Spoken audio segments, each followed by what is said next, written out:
नमस्कार। Uttarakhand bar council elections 2026 का परिणाम आ गया है। ये विश्लेषण का दूसरा भाग है। अमूमन ऐसा देखा जाता है या ऐसा माना जाता है कि जब कोई भी व्यक्ति वोट करता है तो वह कैंडिडेट को देखकर वोट करता है।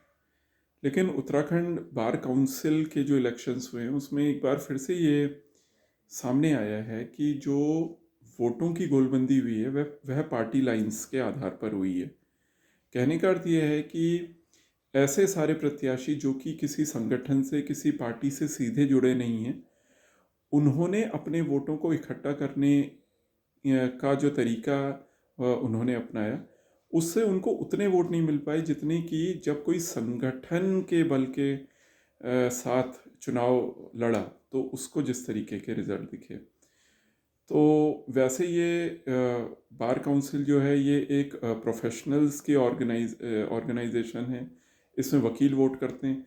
लेकिन जब वकील भी वोट करते हैं तो क्योंकि भारत में हर व्यक्ति पॉलिटिकल है, जो लोग अपने को पॉलिटिकल नहीं हैं भी कहते हैं वे भी पॉलिटिकल हैं।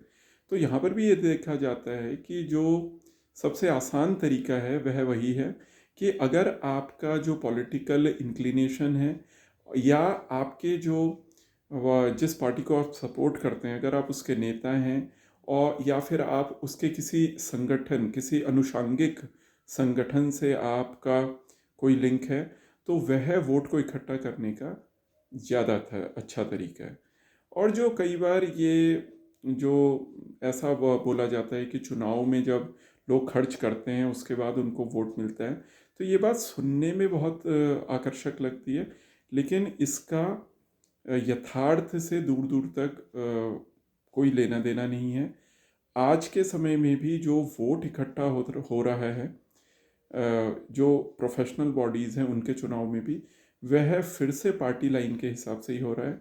जैसे इस देश में बीजेपी एक पार्टी है, कांग्रेस एक पार्टी है, कम्युनिस्टों का भी अपना राजनीतिक प्रतिनिधित्व है। तो जो भी वोटों की गोलबंदी हो रही है इसी तरीके से हो रही है।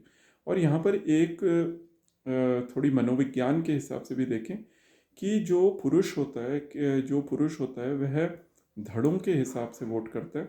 तो इस कारण जब वह किसी राजनीतिक संगठन या किसी भी संगठन से जुड़ा हुआ होता है तो उसका वोट इकट्ठा करना किसी भी प्रत्याशी के लिए आसान होता है।